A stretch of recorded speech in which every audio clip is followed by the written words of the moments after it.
Alright, so another thing is, like I keep telling you, the girl can say something happened or not herself, right? If she's denying it, she's trying to protect me. I don't know. By the way, if we did go in the bathroom for those reasons, whether we did something or not, she also may feel like I didn't just have sex with her. I made love to her and wanted her to be my girlfriend too, which is different, right? Even if she's 15 and I didn't know it, right? Because of course I would ask such things, right? Before I even sleep with a girl or woman.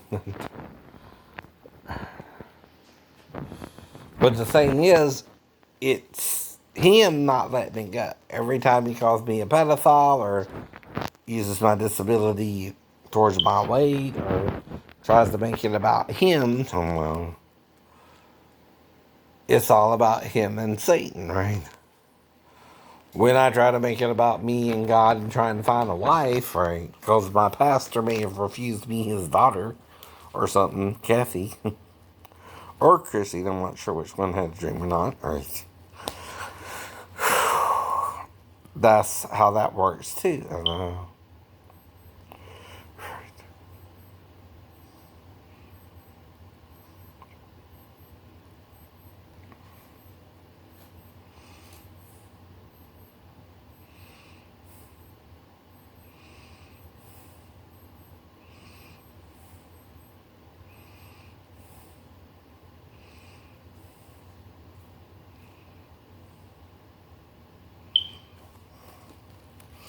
Here's about Jerry Falwell and GMA this morning, right? Good morning, George. Yeah, this is a scandal that seems to grow deeper and wider by the day for a man who was once at the top of his game in Christian conservative circles.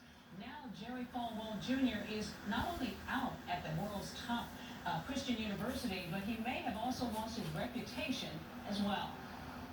This morning, that new allegation about the Falwells, coming from a former Liberty University student providing an anonymous account in Politico, alleging he had a sexual encounter with Becky Falwell, the wife of the school's former president, Jerry Falwell Jr., while he was a 22-year-old. The Falwells call the allegation false and mean-spirited. It is the latest in a shocking string of scandals to hit one of the most influential families in the evangelical conservative movement. As our friendship has grown, so has my admiration for Mr. Trump. A staunch advocate in Republican politics and for President Trump, Falwell resigned from the college following a series of stunning developments. First, a racy photo he posted, then took down from social media with his arm around his wife's assistant. He apologized for posting it, saying it was just in good fun from a costume party. Then, that first jaw-dropping allegation of sexual impropriety that directly goes against the school's strict moral code. We are so proud of our students here at Liberty, and it's just such an honor to be able to serve alongside them. And we try to teach good family values and good morals. Farwell accused by his 29-year-old former business partner, Giancarlo Granda, of being aware of and even observing Granda's affair with Falwell's wife, Becky, though Falwell denies any involvement. Granda When says you he deny, Falwell's you previous lie. affair with attended in 2012, and the relationship took off from there, lasting years. He provided this audio recording as proof.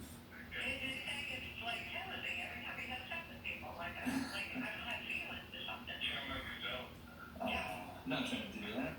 Granda says he vacationed with the Falwells, even went into business with them, owning a Miami youth hostel. In this email shared exclusively with ABC News, Granda says Falwell offered a glowing recommendation for him to apply to Georgetown University in 2018, calling him a quick study on all business-related matters, consistent, dependable, and someone who has operated with the highest business ethics and integrity. But the relationship later soured. Now the Falwells are accusing Granda of extortion, claiming he threatened to go public with the affair unless he was paid millions. But Granda denies that allegation. Overnight, the Falwells declining to comment on Granda's allegations. Give me something to believe in. If there's a Lord above, give me something to believe in. Oh Lord, arise. That's poison. No word yet from the couple on this newest allegation. George, hey, Deb, thanks very much. Let's bring in John Carlagrandia right now. Thank you for joining us this morning. Let's begin with their denial. But I ain't as bad as David with Uriah's wife. That Jerry Falwell Jr. was not involved in any way, but you say from the start they were both involved? First off, thank you for having me on. And Jerry's lying. That was his game plan from the beginning, to just throw her under the bus, which I think speaks a lot about who he is, about his character. And he was aware from day one of our relationship, and he did in fact watch. So how would that work? What would describe the encounters? So let's go back to when I first met them. I was 20 years old, working at the Farwell Hotel, working my way through college, and I'm talking to some guests, and I noticed this woman behind me staring at me, and she was noticeably drunk. And she was just flirting with me, and then we started flirting back and forth. And then towards the end of my work shift, she's like, hey, do you want to go back to my hotel room? And as a single 20-year-old, I'm like, yeah, of course. And then she's like, but my husband wants to watch. And immediately I thought it was a bit strange, and I backed off. And she's like, oh, no, but he's not going to do anything. He's just going to sit in the corner, and he just wants to watch, and it's his thing. And she mentioned that they were actually at a swingers club the night before, Miami Velvet. But it wasn't their thing. They said it was kind of gross because there was too many people, and they wanted a more intimate session. So I had no idea who they were at the time. After my work shift, they called me through a block. Oh, also, Jacob Blake was also wanted for sexual assault and abuse, right? When he was attempted to be arrested and went to the car for a knife, they say. To calm my You nerves. can't do that We either. talked for a bit, I relaxed, and then we went upstairs. And Jerry... That's called a warrant for your arrest, by the way. And he was giggling. And On a yeah, felony yeah, or we got misdemeanor charge. And I said, hey, if at any point you get jealous or you want me to back off, just let me know. I'll walk out. He's like, no, just go for it. And So this would then that's how happen we began. on other occasions as well, and what would he be doing?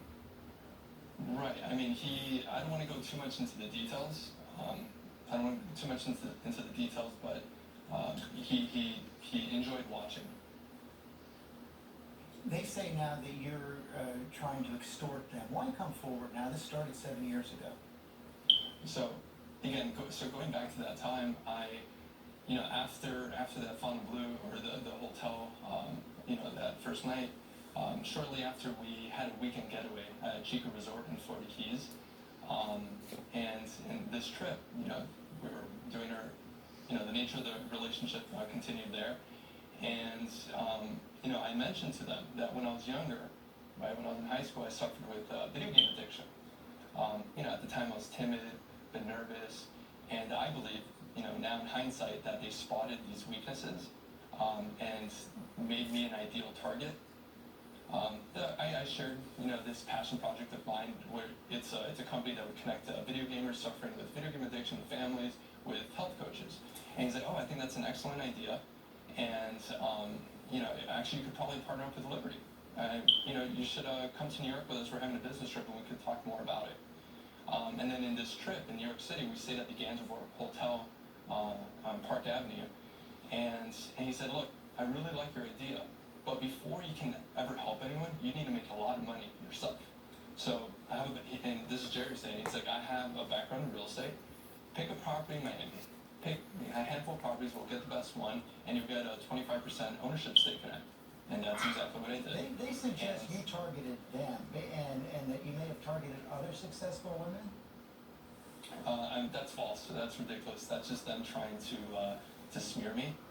I think it's kind of ridiculous to think that this 20-year-old with not many resources, I don't come from a family of a lot of money, was targeting and preying upon this power couple that have all the political connections and all the money in the world. Again, I feel like I was an ideal target for them.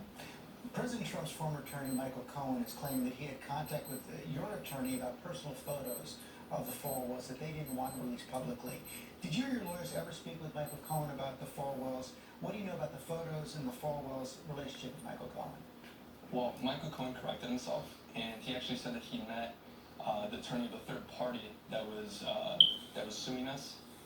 There was a demand letter where they were threatening to expose the nature of this relationship, and that's, you know, the best of my knowledge, that's what went on, and I'll never forget it. Winter 2014, you know, around November, December, Becky called me and she's like, hey, that lawsuit in Florida, you know, those guys that are suing us, don't worry about it. Michael Cohen's going to take care of it, something to that effect. And I had no idea who he was. I didn't know him. I'm like, okay, all right, great. We don't have to worry about this. Because again, they were threatening to reveal the nature of this relationship, and I lived through hell that time. It was a nightmare. So that's all I have to say about that. What do you want to happen now? I've been wanting to cut ties. Again, I have an equity stake in the company, which they offered. I have the equity stake in the company. It has value. And I want to cut ties. And within the operating agreement, there's a selling mechanism. I have every right to want to sell my equity stake. I just want to cut ties. That's all I ever wanted to do. I never asked for more than what was promised to me. And Jerry himself memorialized this offer through text messages. One final question. You also alleged Jerry Farwell Jr. sent you a compromising photo of a Liberty University student. He says the photo was a friend of his daughter-in-law, not sexual in any way. What do you say to that, and what can you tell us about the photo? Look, I don't know the context of the photo. All I know is that I was with him and Becky at a hotel in Miami Beach, at the Lowe's Hotel. We were having drinks. They ordered me drinks. We were having drinks, and then he sent me the picture. And I tried to act cool about it. I didn't want to overreact, but immediately I thought it was bizarre, you know, considering the nature of our relationship. And at that moment, I'm like, something more is going on here. I don't like this, but I didn't say anything. I didn't know what to do. But again, I don't know the context behind it, and whatever explanation you get it's fine. That doesn't matter. The point is, it's why did he have that picture? Why did he share it? And why was he joking about it? He publicly said that he was joking about it. I think that should raise some questions.